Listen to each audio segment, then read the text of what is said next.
नमस्कार दोस्तों, आज मैं आपको एक कहानी सुनाना चाहता हूँ। अगर मेरी कहानी को आप समझ गए तो आपको ध्यान करने से कोई नहीं रोक पाएगा। एक बार एक ध्यानी व्यक्ति एक वृक्ष के नीचे बैठ ध्यान कर रहा होता है। अचानक उसे एक लकड़हारा नजर आता है जो लकड़ी काट रहा होता है। पहले दिन वह ध्यानी व्यक्ति उस लकड़हारे को देखता है पर उससे कुछ नहीं बोलता। दूसरे दिन वह उस लकड़हारे को फिर देखता है पर कुछ नहीं बोलता। पर जब लकड़हारा तीसरे दिन उसी जंगल में उसी ध्यानी व्यक्ति के पास लकड़ी काटने के लिए आता है तो इस बार वह ध्यानी व्यक्ति उस लकड़हारे से कहता है, सुनो भाई, तुम रोज यहाँ लकड़ी काटने आते हो, बहुत मेहनत करते हो, तुमने तो अच्छा खासा धन इकट्ठा कर रखा होगा।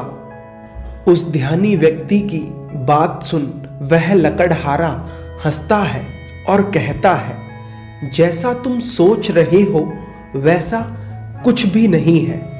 इन बहुत सारी लकड़ियों से मुझे बहुत कम कमाई होती है, जिसके कारण घर का खर्च ही बड़ी मुश्किल से चल पाता है। लकड़हारे की बात सुन वह ध्यानी व्यक्ति उस लकड़हारे से कहता है, तुम यहाँ से कुछ आगे क्यों नहीं जाते? आगे जंगल में चंदन के वृक्ष है। क्या तुम नहीं जानते चंदन की लकड़ियां बहुत महंगी बिकती हैं? ध्यानी व्यक्ति की बात सुन वह लकड़हारा चौंकता है और मन ही मन सोचता है कि यह व्यक्ति झूठ बोल रहा है, क्योंकि अगर आगे कहीं चंदन के वृक्ष होते तो यह यहाँ इस वृक्ष के नीचे क्यों बैठता, उन लकड़ियों को बेचकर धन ना कमा लेता। फिर वह सोचता है, क्यों ना एक बार जाकर देख ही लिया जाए, क्या पता यह सच कह रहा हो। उस ध्यानी व्यक्ति की बात पर विश्वास कर वह जंगल में आगे जाता है और जो वह देखता है उसे देखने के बाद उसकी सारी समझ हिल जाती है। वह सोचता था कि जंगल के बारे में उससे ज्यादा कोई नहीं जानता, पर अपने चारों तरफ चंदन के वृक्ष देख उसकी यह गलतफहमी दूर हो जाती है। वह वापस उस ध्यानी व्यक्ति के पास आता है और कहता है, मैंने तुम्हें गलत समझा, मुझे क्षमा करो। मैं सोच रहा था तुम झूठ बोल रहे हो, परंतु वहां तो सच में चंदन के बहुत सारे वृक्ष हैं। लकड़हारे की बात सुन वह ध्यानी व्यक्ति उस लकड़हारे से कहता है, तुम्हें क्षमा मांगने की कोई जरूरत नहीं है, क्योंकि मैंने तो तुम्हें बस वह बताया है जो तुम नहीं जानते थे। अब वह लकड़हारा जलाने वाली लकड़ी छोड़कर चंदन की लकड़ी काटकर बेचना शुरू कर देता है। वह एक बार लकड़ी काटकर ले जाता और बेच देता। उसके बाद वह 3-4 दिन आराम से बैठकर खाता। कई महीनों तक ऐसा ही चलता है। फिर एक दिन अचानक वह उस ध्यानी व्यक्ति को मिलता है। ध्यानी व्यक्ति उस लकड़हारे से कहता है, क्या तुम अभी तक चंदन की लकड़ियों को ही बेचकर धन कमा रहे हो? वह लकड़हारा कहता है, हाँ, मैं अभी तक चंदन की लकड़ियां ही बेच रहा हूं। वह ध्यानी व्यक्ति उस लकड़हारे से कहता है, अरे भाई, वहां से आगे बढ़ो, आगे चांदी की खदानें हैं। लकड़ियां वकड़ियां काटनी छोड़ो। अगर एक दिन चांदी ले जाओगे तो 2-3 महीने तक आराम से बैठकर खाओगे। वह लकड़हारा उस ध्यानी व्यक्ति की बात मान आगे जाता है और उसे सच में चांदी की खदान मिल जाती है। वह खूब सारी चांदी लेकर घर चला जाता है और 5-6 महीने तक जंगल की तरफ वापस नहीं जाता। उस लकड़हारे को अब उस ध्यानी व्यक्ति के ऊपर पूरा विश्वास हो गया था। वह एक बार आता और चांदी भर कर ले जाता और कई महीनों तक आराम से बैठकर खाता। अब वह एक लकड़हारे से सेठ बन गया था। एक दिन वह लकड़हारा यानी सेठ जंगल में चांदी लेने जा रहा होता है तो रास्ते में उसे वह ध्यानी व्यक्ति मिलता है। वह ध्यानी व्यक्ति उस लकड़हारे से पूछता है, क्या तुम अभी तक चांदी ही ले जा रहे हो? वह लकड़हारा कहता है, हाँ।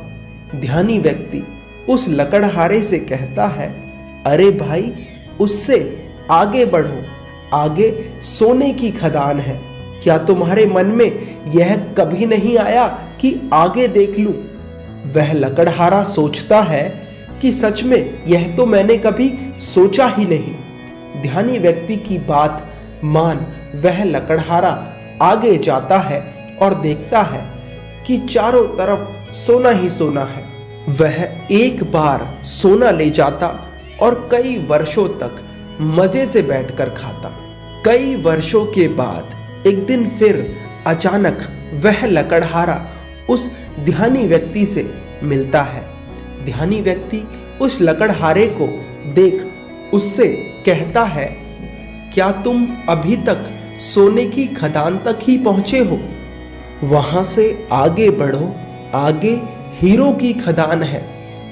वह लकड़हारा आगे जाकर देखता है और पाता है कि चारों तरफ हीरे ही हीरे हैं। अब तो उस लकड़हारे के ठाट बाट राजाओं जैसे हो गए थे। उसने महल खड़े कर लिए थे।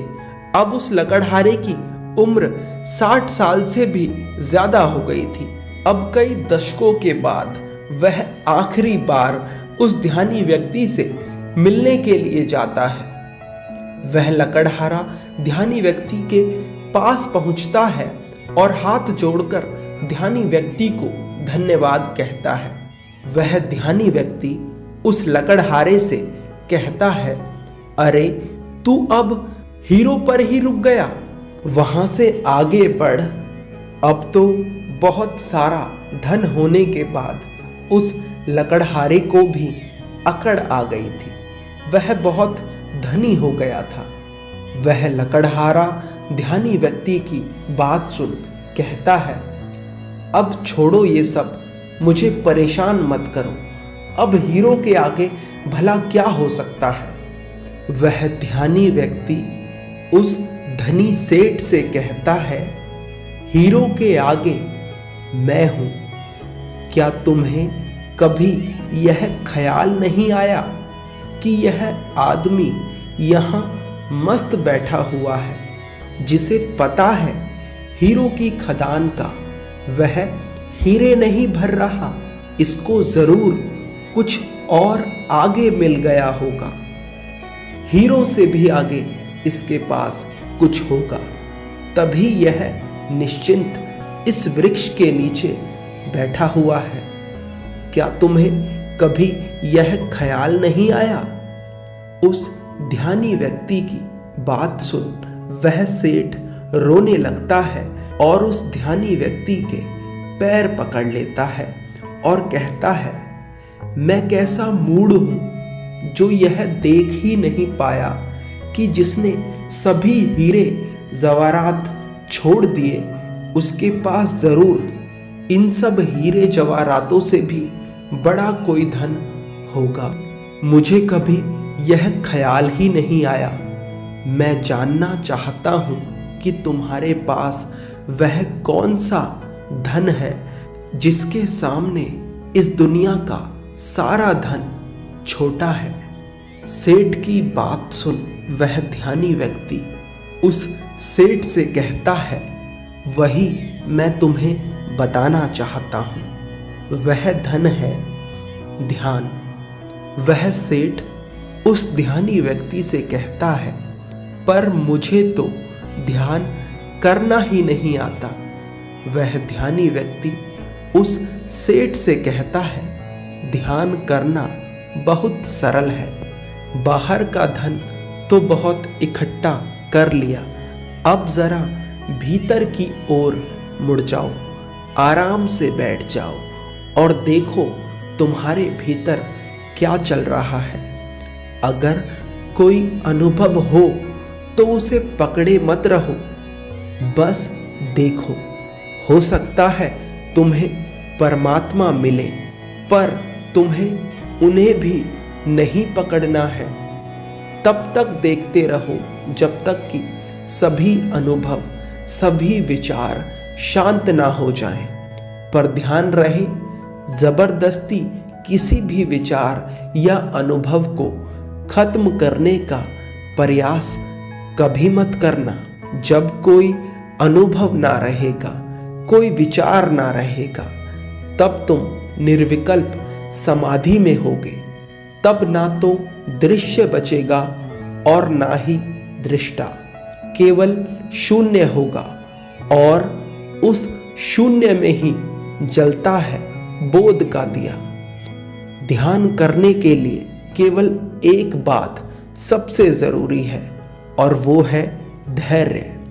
आपके भीतर इतना धैर्य होना चाहिए कि घटना आज घटे या कई वर्षों बाद, आप ध्यान करने के लिए तैयार हैं। धन्यवाद।